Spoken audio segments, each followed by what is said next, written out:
What is happening, everybody? Welcome back to another episode of Ant's Garage. Thank you for tuning in. Today we have the C250 in the shop. We are going to be installing a boost pressure sensor.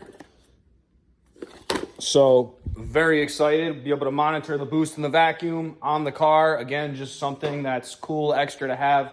Another gauge to monitor everything that's going on with the engine in the car. And it'll be cool to see what kind of boost we're pushing. If, hey, maybe if I change the power settings on the race chip, I can see what it does to the boost. But we do have an air vent gauge that was custom made off eBay. That's where I got it, was able to locate this. Super sick, because I did want something that was clean and neat on the interior, nothing that I was drilling. I did a lot of time to research this. I've had this for a while. I've, bought it around like Christmas time, January.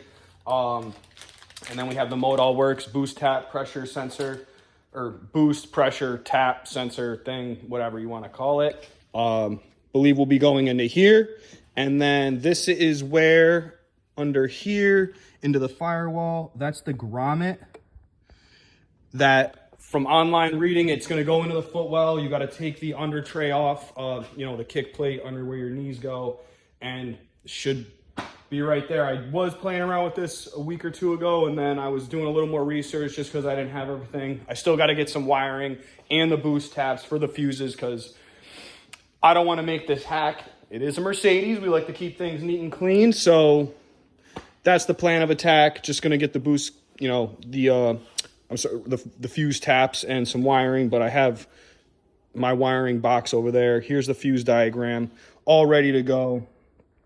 Got everything labeled of where I believe I want to tap into, because again, some things are switched. One is powered, one's for the headlights. When you turn the headlights on, the gauge will dim. So that's, just want to make sure we do it right.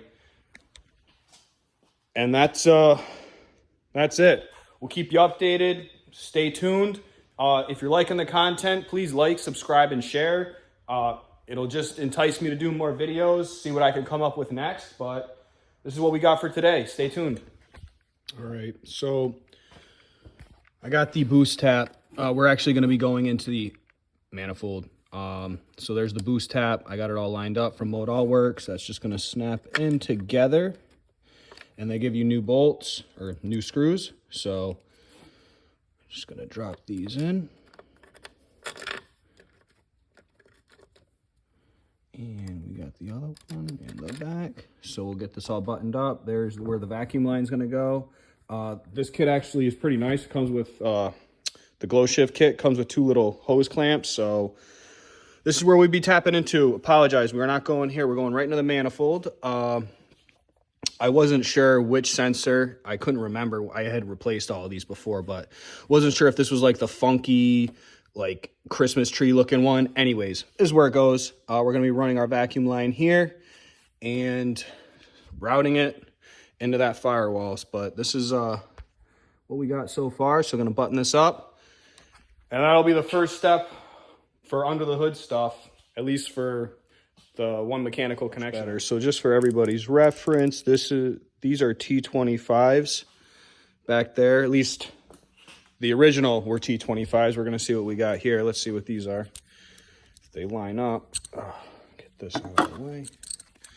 And what do we got? Oh, these look way bigger. Yeah, they're a little bit bigger. So we're going to get the right start. All works, screws. Looks like we're going to be bumping up to a T27 Torx bit. And that fits right in. All right, I'm going to get this lined up, get that screwed in, because I can't do this one-handed while recording. It's pretty tough recording one hand. I got to invest in a little camera stand for everybody, so it makes it a lot easier, and you can kind of see the play-by-play. That was really messed up. Sorry if you... All right, we're starting to bite. Go back and forth.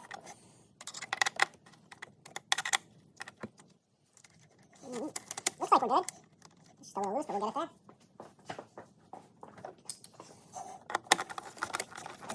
Just gonna keep going. Working side by side. Oh, we're gonna fall. Okay.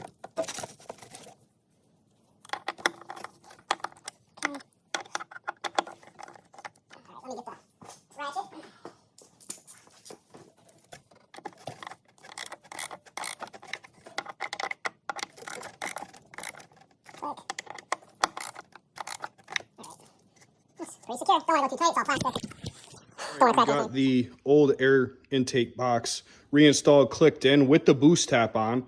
So positive there. Doesn't seem like anything's hitting, no interference. It is tough to see. I mean, yeah, you can't see nothing that side, but down in there, that's where the one race chip wire taps into the manifold absolute pressure sensor. And yeah, I mean, I didn't feel any restriction or anything like it was binding or hitting the sensor or the boost tap. So we're all clicked in, vacuum line's in, but we're gonna take this back out and because I gotta run the vacuum line. So one step done, we're gonna tackle the kick plate underneath the steering wheel, take that out, and then we'll be going into the grommet. Oh, there it is. Into the grommet right in there. I pulled that out last week or the week before. It was like a foam piece, obviously for insulation. So gonna figure out that once I get the kick plate down and we'll go from there. Keep you updated. All right, so what I'm doing now is getting this, I think this is the washer fluid line, I think. Anyways, getting this snaked out of the way. All right, that's kind of just gonna go like that, just because I got the race chip here. It's zip tied to that whole thing. Pop the clip. This did take a little finagling to get out of the way, just because it's all tight. And then even to put the dang box or the cover on is kind of a pain, but you get it. You get it. I'm gonna lift this up. This might be a two-hand job.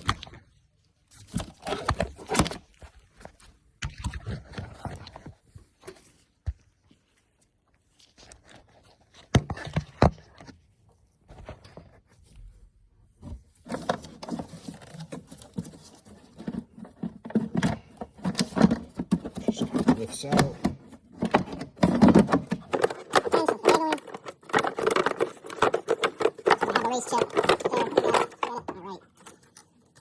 So, fuse box panel off. Fuse is exposed. So, doesn't look like we have any mini fuses again. So I know what kind of fuse taps I'm gonna need. And I'm gonna try and use this OEM grommet that they got going here. If not, I don't know, I might just ever so slightly shave this. Again, I like to keep it clean and neat. Like to follow, the routing of Mercedes. I mean, they do a really nice job. So my plan of attack, route through here, probably gonna have to trim this, and then run my wires through that cable hole for something else that's not on my car, through the grommet, keeping everything nice, clean, and neat. So, all right, next step, we're gonna go in the car and undo the under the steering wheel kick plate. Cleaning up my workstation. Is anybody else weird like I am and just can't seem to throw away old hardware or, OEM hardware? This is for the manifold pressure sensor, those two screws. I don't know. I'm just weird like that. I like to keep everything just in case. You never know. In case it doesn't work, we'll see what happens. But no doubts. But I don't know. Anybody else weird like that? You got to keep everything. So all right. So what we're doing now is we're testing to see which one of these has power all the time. Ding fries are done. All right. So I believe this is gonna be. Let's see. What do we got? Constant yellow. This is gonna be my yellow, and I know we have a couple more that yeah. See. So we got a couple more, but I don't want to go with the, we want like, all right, so we got a 7.5, 7.5, maybe this 10, nope, 30,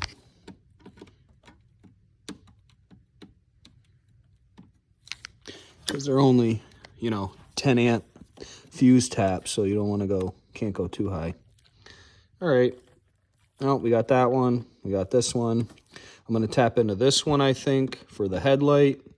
This one will go here. We'll have the ground. We'll go there. And then, I forget where the other one goes. Oh yeah, switched. So I got to figure out which one will be switched. That's the next one. So we got the constant, we got the headlight, so we got yellow, orange, black. I just got to figure out the red for the ignition switch. So when you turn the key, then that one of these should get power. We'll figure it out and we'll go from there.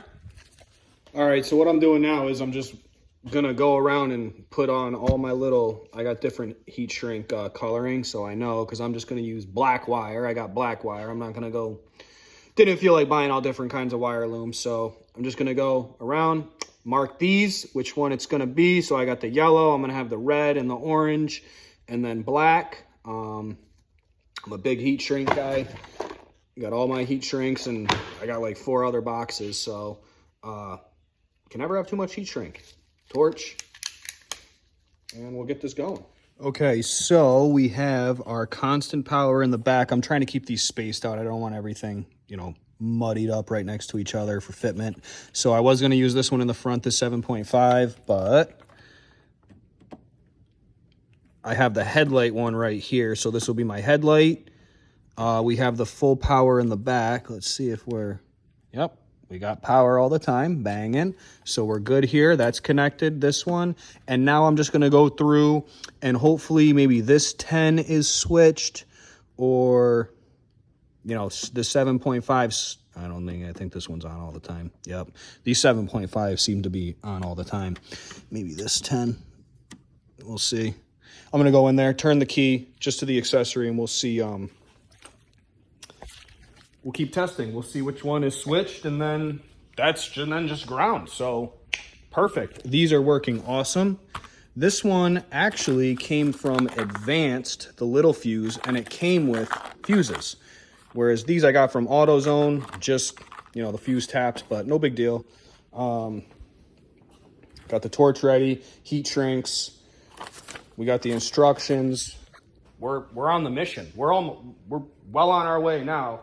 Again, I got to do the kick plate. That's going to be next. I know I said I was going to do that, but now we're going to get to that. Just lining up all my fuses and mapping it out where I want everything. Okay, ignition switched on. Looks like we got this 10, and I do have this one back here. So probably going to use this one. I'll probably use this one. Don't know what that was, but might use this one or this. I'll see it, which one works best, but we're well on our way. So found the, all right, so I got all my fuse taps lined out, mapped out where I want them. I ended up going with this one for the headlight. This is my switched, and then here's the constant in the back. Again, just the way it seemed to line up. I think I like this routing the best. And then the last thing will be the ground, and I'm going to use this as my ground. So now we're going to poke out the grommet in the back, down underneath, poke that out, get a little hole punch through, pull the kick plate out. We'll be well on our way. Hopefully have this wrapped up shortly. All right, so right now I'm taking off this underplate. We got some screws. There's 1, 2, 3. I believe I got to undo the OBD ones, and then this lever. Oh, okay. I guess, you know, honestly, if you can leave this in place, do it, because it was a pain in the butt when I had to do the steering wheel lock. It, you know, what sometimes on the C250 or the W204s, the steering wheel column lock, it locks. There's a nut up there. I think it's a 10 or 11 millimeter. If you loosen it, you're able to, you know, adjust it again, but I just locked mine in place. It works. It goes up and down, but I just locked it in place so I don't ever have to deal with that again. It's really up there. But anyways, so what do we got? We got a T20. So you need a T20. 1, 2, 3. Like I said, I'm gonna try and we'll just undo this one and see what happens, to see if I have enough room to get the grommet.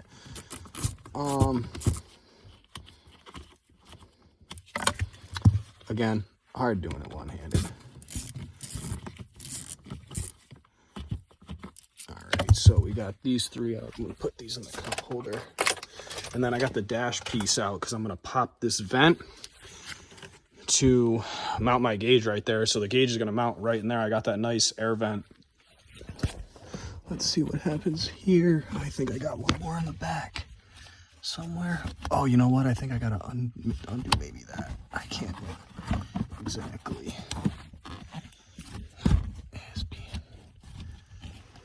I think it's the light. I think I gotta undo the light and unclip it. So, be back. Okay, so there was no other screw. It just clipped in. I had to finagle it. So I believe where that foam is in the top corner up there is where my grommet will be, or well, up in that area. If I can get it to zoom. Up in this way, up in there. Okay. Anyways, yeah, we'll show you where I showed earlier. That's where I believe all the wiring's going. So, oh, this is all messed up now. Oh, okay, there we go. Yeah, so kick plates down. We got the wiring and the fuse box all lined up. I'm gonna pop this grommet and we are gonna start feeding wiring through. And what I'm doing now is snaking the actual vacuum line that's gonna read the boost pressure and vacuum. Snaked it through this little grommet with the brake lines. I'm hoping this should be fine. I don't know. I'm second guessing how hot these get, but I think I'm gonna send it. If not, I can punch it maybe through this. I might punch it through that. That might be the better play. But this is the idea. Just trying to make it, you know, as factory as possible. So, snaking this through. Okay. Right, there it is. So, we got the vacuum line going on the tap from Mode All Works. Get it on there as good as you can. Don't want any boost leaks. And then I got my clamp ready to go. Came in the glow shift gauge kit, so just trying to get that on. There we go. Looks like we're all the way seated. Don't want any boost leaks. Here we are. So Mode All Works, tap, boost pressure gauge tap, and then the manifold absolute pressure sensor. They give you the extended screws. And now we're just gonna throw this clamp on and seal it up. And then I did route it through there, through the brake hose grommet. Again, just trying to keep it clean and neat. So we're gonna send this through. I'll zoom out a little bit. Tighten it up. Give a little slack. I'll probably zip tie it to this loom here so it's just, you know, out of the way. Don't want it getting nicked on something. I have no idea, but just to keep it tidy, we'll zip tie. Okay, we got the grommet out. And it was kind of a pain in the butt, but I got it. We got it, no problems. And so I'm gonna show you where we can kind of see the light poking through in the corner. If you see that little light, that's where we're, yep, that little glow is my flashlight where we're gonna be poking through. Got the flash on. So I am going to, I think I'm just gonna make an incision where those foam blocks are, that black piece, that is also foam, and that's what I'm hitting. So this piece right there with the dimple in it, next to the yellow foam on the right, that black foam piece, that's what I'm hitting. So I'm probably just gonna make an incision there where I'm gonna feed the wires through, and then I'm gonna pop a little hole in this so that way it's the grommet, keeps everything waterproof and tight, and there's no chafing of the wires. So that's the plan of attack, and you can see that's that foam block. It's yeah, that's what we got going on. So we're making progress, getting ready to send wires through. I'm pretty stoked. This is going fairly smoothly. Again, you got to map it out. You got to make sure you have everything. Got to map it out. This was super key. Found this online. Yeah, so this is where we're at. Okay, so I poked a hole through the foam with the flathead screwdriver. And I am just through right here. Poke through, so we're good. Gonna make a little incision now. Gonna cut out this hole where I'm at, and then that way I could send all the wiring through in the hose. All right, so I got all my wiring leads trimmed up. I got excess length, you know, never know. So what I did here is I just heat shrunk them all together. That way it makes it a little bit easier to send through the firewall. I got my grommet that we took out.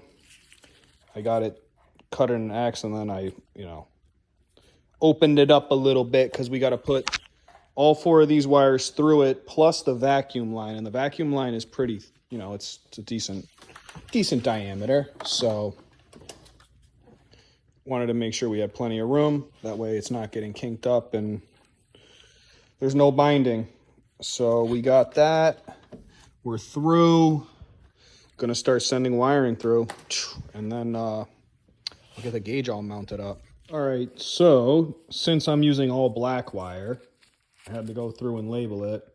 So I got my red, I got my yellow, black, and then the orange will be the white heat shrink. And so I got the other side done too. So we're good to go. I'm gonna loom this up. I'm gonna like heat shrink it together, but now I know what wire goes where.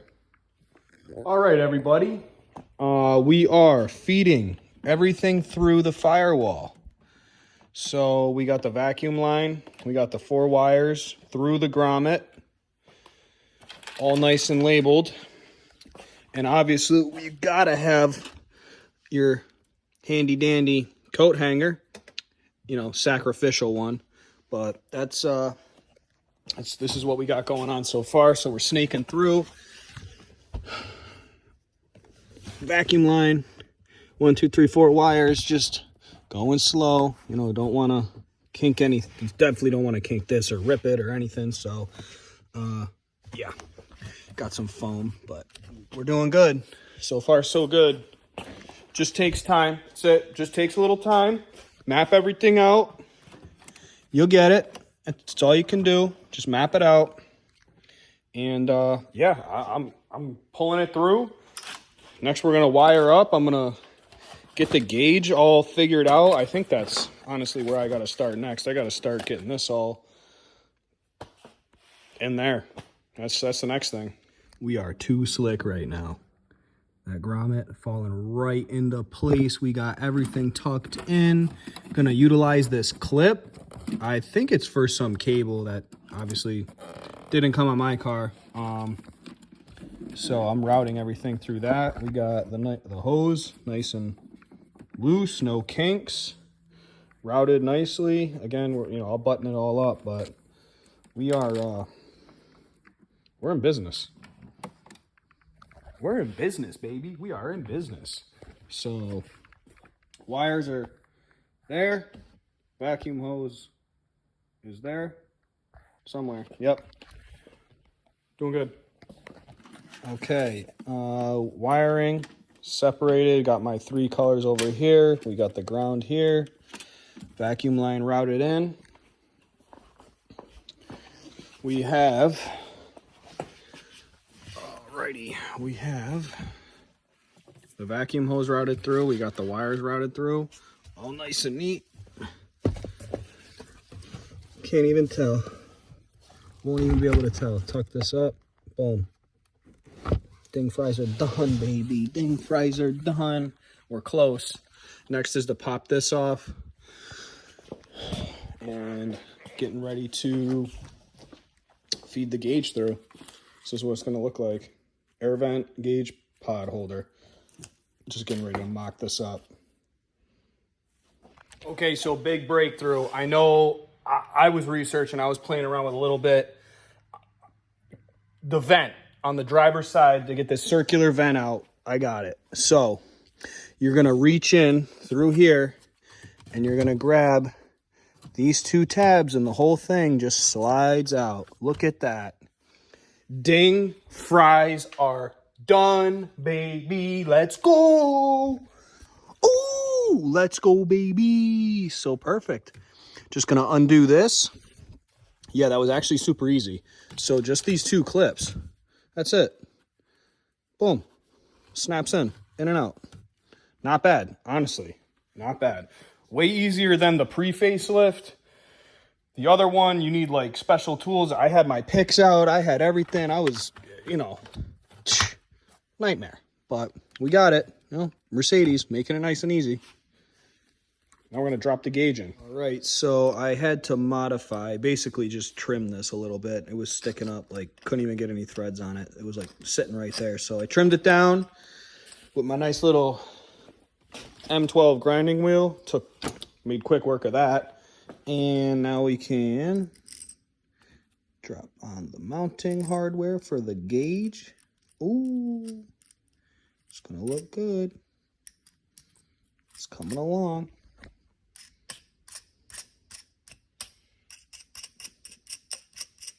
Nice. Oh, yeah, baby. Oh, perfect. Look at that. Mint. Mint, mint, mint. All right, this is the official test. I got everything loosely connected right here. Nothing's hardwired. Same thing on the under the hood. We'll see.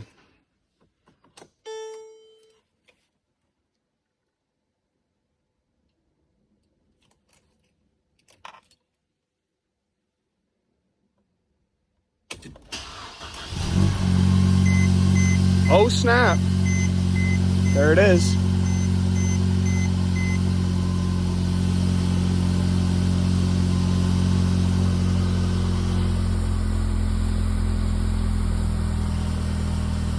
So it looks like we're in vacuum right now.